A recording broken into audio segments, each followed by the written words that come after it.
Hello friends, ನೀವು ಯಾವಾಗಲಾದರೂ ನಿಮ್ಮ ಬ್ಯುಸಿ ಲೈಫಿಂದ ಒಂದು ಸ್ಮಾಲ್ ಬ್ರೇಕ್ ತಗೋಬೇಕು ಅಂದ್ಕೊಂಡಿದ್ದೀರಾ? ನಿಮ್ಮ ಲೈಫಲ್ಲಿರೋ ಎಲ್ಲ ಪ್ರಾಬ್ಲಮ್ಸ್ನು ಪಾಸ್ ಮಾಡಿ ಒಬ್ಬರೇ ಏಕಾಂತವಾಗಿ ಯಾರ ಕಾಟನೂ ಇಲ್ಲದೆ ಸ್ವಲ್ಪ ಹೊತ್ತು ಸಮಯ ಕಳಿಬೇಕು ಅಂತಿದ್ದೀರಾ? ನೀವು ನೆಮ್ಮದಿ ಬೇಕು ಅಂತ ಹುಡ್ಕೊಂಡೋಗೋ ಜಾಗನೇ ನಿಮ್ಮ ಲೈಫಲ್ಲಿ ಬಿರುಗಾಳಿ ಎಬ್ಸುತ್ತೆ ಅಂತ ಗೊತ್ತಿದ್ರು ನೀವು ಹೋಗೋ ಪ್ರಯತ್ನ ಮಾಡ್ತೀರಾ? ಇಲ್ಲ ಅಲ್ವಾ? ಕರೆಕ್ಟ್, ಅದು ಬುದ್ಧಿವಂತರ ಲಕ್ಷಣ. ಆದರೆ ಇಲ್ಲೊಬ್ಬ ವ್ಯಕ್ತಿ ತಾನು ಹೋಗೋ ಜಾಗ ಸಾವಿನ ಬಲೆಗೆ ಅವನ್ನ ತಳ್ಳುತ್ತೆ ಅಂತ ಗೊತ್ತಿದ್ರು ಸಮುದ್ರಕ್ಕೆ ಬಲೆ ಹಾಕಿ ಮೀನು ಹಿಡಿಯೋಕ್ಕೆ ಅಂತ ಹೊರಟ.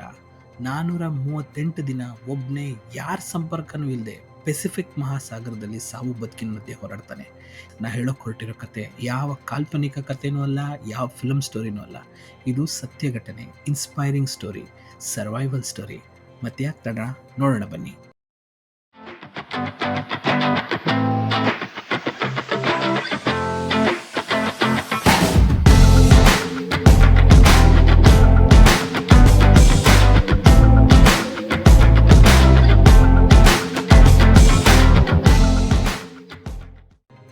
ಈತನ ಹೆಸರು ಜೋಸ್ ಸ್ಯಾಲ್ವಡರ್ ಆಲ್ವರಿಂಗಾ. ಮೆಕ್ಸಿಕೋ ಸಿಟಿಯ ಒಬ್ಬ ಫಿಷರ್ಮನ್. 2012 ನವೆಂಬರ್ 17ರಂದು ಆಲ್ವರಿಂಗಾ ತನ್ನ ಸ್ನೇಹಿತ ಕೊರ್ಡೋಬಾ ಜೊತೆಗೆ ಎಂದಿನಂತೆ ಒಂದು ಚಿಕ್ಕ ಮೋಟಾರ್ ಬೋಟಲ್ಲಿ ಮೀನು ಸಂಗ್ರಹಿಸಿಕೊಳ್ಳಲು ಒಂದು ಐಸ್ ಬಾಕ್ಸ್ನೊಂದಿಗೆ ಮೆಕ್ಸಿಕನ್ ಪೆಸಿಫಿಕ್ ಕೋಸ್ಟಲ್ಲಿರೋ ಕೋಸ್ಟಾ ಅಜುಲ್ ಗ್ರಾಮದಿಂದ ಸುಮಾರು 24-30 ಗಂಟೆಗಳ ಕಾಲ ಪೆಸಿಫಿಕ್ ಓಷನ್ನಲ್ಲಿ ಫಿಶಿಂಗ್ ಮಾಡೋಕ್ಕೆ ಅಂತ ಪ್ಲ್ಯಾನ್ ಮಾಡ್ಕೊಂಡಿರ್ತಾರೆ. ಇವರದ್ದು ಮೋಟಾರ್ ಬೋಟ್ ಆಗಿದ್ದರಿಂದ ಎಮರ್ಜೆನ್ಸಿಗೆ ಅಂತಲೂ ಇವ್ರ ಹತ್ರ ಪ್ಯಾಡಲ್ ಸ್ಟಿಕ್ ಇರಲಿಲ್ಲ. ಮೇಲಾಗಿ ಆಲ್ವರಿಂಗಾ ಒಬ್ಬ ಪ್ರೊಫೆಷನಲ್ ಫಿಷರ್ಮನ್. ಆತನಿಗೆ ಅವತ್ತಿನ ವೆದರ್ ಜೋರಾದ ಮಳೆ ತರಿಸುತ್ತೆ ಅಂತಲೂ ಗೊತ್ತಿತ್ತು. ಆದರೂ ಲೆಕ್ಕಿಸದೆ ಇಬ್ಬರು ಪ್ರಯಾಣನ ಮುಂದುವರಿಸ್ತಾರೆ. ಯಾಕೆಂದರೆ ಅವರು ಒಂದಿನ ದುಡಿಮೆ ಅಟ್ಲೀಸ್ಟ್ ಒಂದು ವಾರದ ತನಕ ಆದರೂ ತಕ್ಕ ಮಟ್ಟಿಗೆ ಅವರ ಖರ್ಚನ್ನು ನಿಭಾಯಿಸುತ್ತೆ ಅಂತ.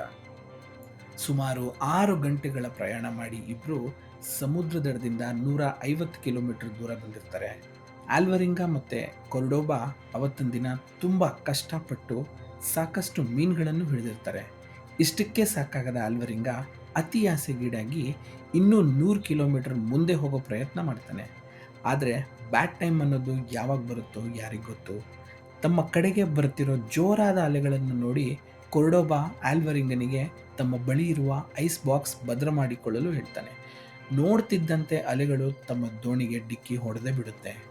ಅಲೆಗಳ ರಭಸ ತುಂಬ ಜೋರಾಗಿದ್ದರಿಂದ ಇವರು ಹಿಡಿದಿಟ್ಟ ಎಲ್ಲ ಮೀನುಗಳು ಮತ್ತೆ ಸಮುದ್ರ ಪಾಲಾಗಿ ಹೋಗುತ್ತೆ. ಇಡೀ ರಾತ್ರಿ ಚಂಡಮಾರುತವೇ ಬಂದಂತೆ ಜೋರಾಗಿ ಮಳೆನೂ ಸುರಿಯುತ್ತೆ. ಇಡೀ ರಾತ್ರಿ ಸುರಿದ ಮಳೆ ಸುಮಾರು ಬೆಳಗ್ಗೆ 7 ಗಂಟೆ ಅಷ್ಟರ ಹೊತ್ತಿಗೆ ಶಾಂತವಾಗಿರುತ್ತೆ. ಅಲೆಗಳ ರಭಸಕ್ಕೆ ಇವರ ದೋಣಿ ದಡದಿಂದ ಕೇವಲ 24 ಕಿಲೋಮೀಟರ್ ದೂರ ಬಂದು ತೇಲ್ತಿರುತ್ತೆ. ಮರಳಿ ದಡ ಸೇರ್ಕೊಳ್ಳೋಣ ಅನ್ನೋಷ್ಟರಲ್ಲಿ ಇನ್ನೊಂದು ಆಪತ್ತು ಅವರನ್ನು ಕಾದಿರುತ್ತೆ. ಅವರ ದೋಣಿಯಲ್ಲಿದ್ದ ಮೋಟರ್ ಕೆಟ್ಟು ಹೋಗಿರುತ್ತೆ. ಇವರ ಬಳಿ ಹುಟ್ಟು ಕೂಡ ಇಲ್ಲದ ಕಾರಣ ಇಬ್ಬರಿಗೂ ವಾಪಸ್ ದಡ ಸೇರೋದು ಹೇಗೆ ಅಂತ ಚಿಂತೆ ಶುರುವಾಗುತ್ತೆ. ಆಲ್ವರಿಂಗಾ ತಕ್ಷಣ ದೋಣಿಯಲ್ಲಿದ್ದ ರೇಡಿಯೋ ಬಳಸಿ ತನ್ನ ಬಾಸ್ಗೆ ತಮ್ಮಿಬ್ಬರ ಪರಿಸ್ಥಿತಿ ತಿಳಿಸೋ ಪ್ರಯತ್ನ ಮಾಡ್ತಾನೆ. ಆದರೆ 2 ದಿನಗಳಿಂದ ಇಬ್ಬರು ಸಮುದ್ರದಲ್ಲೇ ಅಲೆಯುತ್ತಿದ್ದರಿಂದ ರೇಡಿಯೋ ಬ್ಯಾಟರಿ ಕೂಡ ಲೋ ಆಗಿ ಆಫ್ ಆಗಿಬಿಡುತ್ತೆ. ಸಮುದ್ರದಲ್ಲಿ ಬೀಸೋ ಜೋರಾದ ಗಾಳಿ ತೇಲ್ತಿರೋ ಇವರ ದೋಣಿಯನ್ನ ವಾಪಸ್ ಪೆಸಿಫಿಕ್ ಓಷನ್ ಹತ್ತ ಎಳೆದುಕೊಳ್ಳುತ್ತಾ ಹೋಗುತ್ತೆ. ದೂರದಲ್ಲಿ ಕಾಣ್ತಿದ್ದ ದಡ ಇವರಿಂದ ಮೆಲ್ಲಗೆ ಕಣ್ಮರೆಯಾಗ್ತಾ ಹೋಗುತ್ತೆ. ಇತ್ತ ಸುದ್ದಿ ತಿಳಿದ ಆಲ್ವರಿಂಗನ ಬಾಸ್ ರೆಸ್ಕ್ಯೂ ಟೀಮ್ಗೆ ವಿಷಯ ಮುಟ್ಟಿಸ್ತಾರೆ. ಆಲ್ವರಿಂಗಾ ಹಾಗೂ ಕೊರ್ಡೋಬಾನ ಹುಡುಕಿಸೋ ಪ್ರಯತ್ನ ಕೂಡ ಮಾಡಿಸ್ತಾರೆ. ಆದರೆ ಸಮುದ್ರದಲ್ಲಿ ಕವಿದಿರೋ ಮಂಜಿನ ವಾತಾವರಣ ಹಾಗೂ ಭಯಾನಕ ಅಲೆಗಳ ಪ್ರಭಾವದಿಂದ ರೆಸ್ಕ್ಯೂ ಟೀಮ್ ಸಹ 2-3 ದಿನಗಳ ನಂತರ ಇವರನ್ನು ಹುಡುಕಲಾಗದೆ ವಿಫಲರಾಗ್ತಾರೆ. ಏಕೆಂದರೆ ಪೆಸಿಫಿಕ್ ಓಷನ್ ನಮ್ಮ ಕಲ್ಪನೆಗೂ ಮಿಗಿಲಾದದ್ದು. ನಿಮಗೆಲ್ಲ ಗೊತ್ತಿರೋ ಹಾಗೆ ನಮ್ಮ ಭೂಮಿಯ ಮುಕ್ಕಾಲು ಭಾಗ ನೀರೇ ತುಂಬಿದೆ. ಅದರಲ್ಲೂ ಪೆಸಿಫಿಕ್ ಮಹಾಸಾಗರ ಎಷ್ಟು ಅಗಾಧವೆಂದರೆ ಮೆಕ್ಸಿಕನ್ ಕೋಸ್ಟಿಂದ ಆಸ್ಟ್ರೇಲಿಯನ್ ಬಾರ್ಡರ್ನವರೆಗೂ ಇದರ ಡಿಸ್ಟೆನ್ಸ್ 19,800 ಕಿಲೋಮೀಟರ್ಸ್ ಇದೆ. ಇಲ್ಲಿ ನೂರಾರು ಐಲ್ಯಾಂಡ್ಸ್ಗಳಿದ್ದು ಅದು ಕೇವಲ ಒಂದು ಡಾಟ್ನಂತೆ ಕಾಣುತ್ತದೆ. ಇದು ನಿರ್ಜನ ಪ್ರದೇಶ. ಈ ಜಾಗದಲ್ಲಿ ನಾಸಾ ಹಾಗೂ ಇಸ್ರೋ ತಮ್ಮ ರಾಕೆಟ್ಸ್ ಲಾಂಚ್ ಆದ ಬಳಿಕ ವೇಸ್ಟನ್ನು ಇಲ್ಲೇ ಡಂಪ್ ಮಾಡುತ್ತಾರೆ. ಆದ್ದರಿಂದ ಇಲ್ಲಿ ಯಾರಾದರೂ ಕಳೆದು ಹೋದರೆ ಅವರನ್ನು ಹುಡುಕುವುದು ಅಸಾಧ್ಯ. ಇತ್ತ ಬಿರುಗಾಳಿಯ ರಭಸಕ್ಕೆ ಆಲ್ವರಿಂಗನ ದೋಣಿ ಕೂಡ ನದಿ ದಡದಿಂದ 450 ಕಿಲೋಮೀಟರ್ಸ್ ದೂರ ಸಾಗಿರುತ್ತೆ. ಆಲ್ವರಿಂಗನ ದೋಣಿ ಒಂದು ವಾರದಿಂದ ಗಾಳಿ ಬೀಸದೆಡೆಗೆ ಸಾಗುತ್ತಿರುತ್ತದೆ. ಆಲ್ವರಿಂಗ ಈಗ ನಿರ್ಜನ ಪ್ರದೇಶದಲ್ಲಿ ಸಿಲುಕಿಕೊಂಡಿರುತ್ತಾನೆ. ಆಗೊಮ್ಮೆ ಈಗೊಮ್ಮೆ ಏರೋಪ್ಲೇನ್ ಕೂಡ ಹಾರಾಡುತ್ತಿತ್ತು. ಆದರೆ ಆಲ್ವರಿಂಗನಿಗೆ ತನ್ನ ದೋಣಿ ಚಿಕ್ಕದಾಗಿರುವುದರಿಂದ ಈ ಮಹಾಸಾಗರದಲ್ಲಿ ಅದು ಕಾಣಿಸುವುದಿಲ್ಲ ಎಂದು ತಿಳಿದಿತ್ತು. ಇವರ ಬಳಿ ಫ್ಲೇರ್ ಗನ್ ಸಹ ಇರುವುದಿಲ್ಲ. ಕಾರ್ಡೋಬಾ ಆಗಾಗ ಹಾರುವ ವಿಮಾನವನ್ನು ಕಂಡಾಗೆಲ್ಲ ಸಹಾಯಕ್ಕಾಗಿ ಕಿರ್ಚಾಡುತ್ತಿದ್ದ. ಹಸಿವು ಇವರಿಬ್ಬರನ್ನು ತುಂಬಾ ಕಾಡುತ್ತಿತ್ತು. ಇವರ ಬಳಿ ಇದ್ದ ಆಹಾರ ಕೇವಲ 2 ದಿನಕ್ಕೆ ಸೀಮಿತವಾಗಿತ್ತು. ಆದರೆ ಆಲ್ವರಿಂಗನಿಗೆ ತಿನ್ನೋ ಆಹಾರಕ್ಕಿಂತ ಕುಡಿಯೋ ನೀರಿನ ಕೊರತೆ ಜಾಸ್ತಿ ಇದೆ ಅಂತ ಗೊತ್ತಿತ್ತು. ಯಾಕೆ ಅಂದರೆ ಸೂರ್ಯನ ಬಿಸಿ ತಾಪ ಅವರನ್ನು ತುಂಬಾ ಸುಸ್ತು ಮಾಡಿಸುತ್ತಿತ್ತು. ಆಹಾರಕ್ಕಾಗಿ ನೀರಿನಲ್ಲಿ ಸಿಗೋ ಮೀನು, ಟರ್ಟಲ್ ಹಾಗೂ ದೋಣಿಯ ಮೇಲೆ ಆಗಾಗ ಕೂರುವ ಪಕ್ಷಿಗಳನ್ನು ಹಿಡಿದು ಅದನ್ನು ಕೊಂದು ಹಸಿಯಾಗಿ ತಿನ್ನತೊಡಗಿದರು. ಸಮುದ್ರದಲ್ಲಿ ತೇಲುವ ಪ್ಲಾಸ್ಟಿಕ್ ಬಾಟಲ್ ಅನ್ನು ಸಂಗ್ರಹಿಸಿ ರಾತ್ರಿಯ ವೇಳೆ ಸುರಿಯೋ ಮಳೆ ನೀರನ್ನು ಹಿಡಿದು ಕುಡಿಯುತ್ತಾ ಇದ್ದರು. ಮಳೆ ಬರದೇ ಇದ್ದಾಗ ಸಮುದ್ರದ ಟರ್ಟಲ್ಗಳನ್ನು ಹಿಡಿದು ಅದರ ರಕ್ತ ಕುಡಿದು ಬದುಕಬೇಕಾಯಿತು. ದಿನಗಳು ತಿಂಗಳುಗಳಾಗಿ ಕಳೆಯುತ್ತಾ ಇದ್ದವು. ದೋಣಿ ಗಾಳಿ ಬೀಸಿದೆಡೆಗೆ ಸಾಗುತ್ತಿತ್ತು. ಆಲ್ವರಿಂಗ ಕಾರ್ಡೋಬಾಗೆ ತಮ್ಮನ್ನು ರಕ್ಷಿಸಲು ರೆಸ್ಕ್ಯೂ ಟೀಮ್ ಬಂದೇ ಬರುತ್ತೆ, ಧೃತಿಗೆಡಬೇಡ ಎಂದು ಧೈರ್ಯ ಕೊಡುತ್ತಿದ್ದರು. ಸಮುದ್ರದ ವಾತಾವರಣ ಕಾರ್ಡೋಬನನ್ನು ತುಂಬಾ ಅಶಕ್ತನನ್ನಾಗಿಸಿತ್ತು. ಸುತ್ತ ಕಾಣಿಸಿದಷ್ಟು ಬರೀ ಸಾಗರ, ಮಾತನಾಡಲು ಯಾರೂ ಇಲ್ಲ. ಇವರಿಗೆ ಇದ್ದ ಓನ್ಲಿ ಎಂಟರ್ಟೈನ್ಮೆಂಟ್ ಮೀನು ಹಿಡಿಯುವುದು, ಮಳೆ ಬಂದಾಗ ನೀರು ಸಂಗ್ರಹಿಸುವುದು. ಕಾರ್ಡೋಬನ ಆರೋಗ್ಯ ದಿನೇ ದಿನೇ ಕೆಡುತ್ತಾ ಹೋಯಿತು. ಸುಮಾರು 4 ತಿಂಗಳ ಬಳಿಕ ಕಾರ್ಡೋಬಾಗೆ ತಾನು ಇನ್ನು ಬದುಕುವುದಿಲ್ಲ ಎಂದೆನಿಸಿತ್ತು.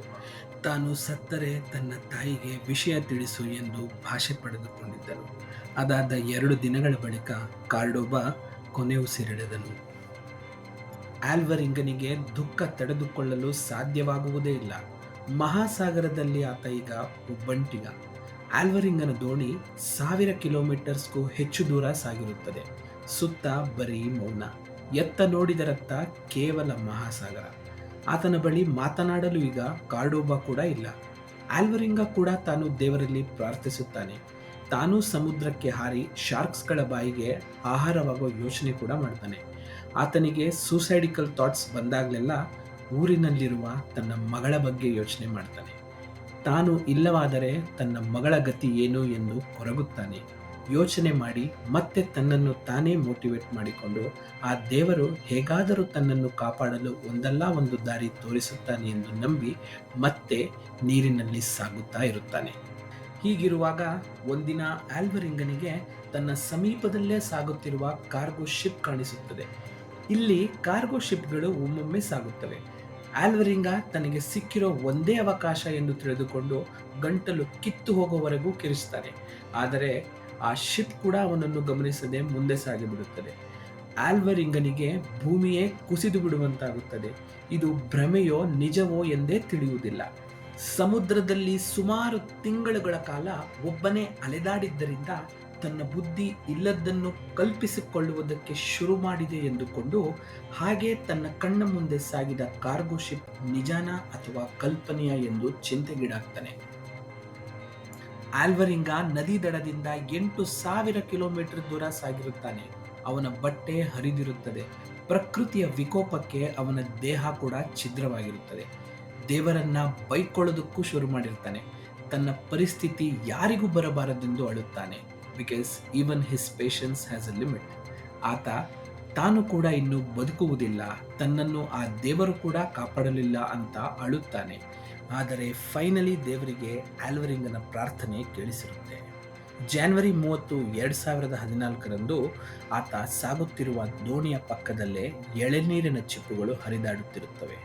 ಮೇಲೆ ಪಕ್ಷಿಗಳ ಕೂಗಾಟ ಕೂಡ ಕೇಳಿಸುತ್ತದೆ. ಆಲ್ವರಿಂಗನಿಗೆ ಹೋದ ಜೀವ ಬಂದಂತಾಗುತ್ತದೆ. ಹತ್ತಿರದಲ್ಲೇ ಎಲ್ಲೋ ದಡ ಇರಬಹುದೆಂದುಕೊಂಡು ಸುತ್ತ ನೋಡುತ್ತಾನೆ. ದೂರದಲ್ಲಿ ಮುಸುಕಾಗಿ ಯಾವುದೋ ಐಲ್ಯಾಂಡ್ ಕಾಣಿಸುತ್ತದೆ.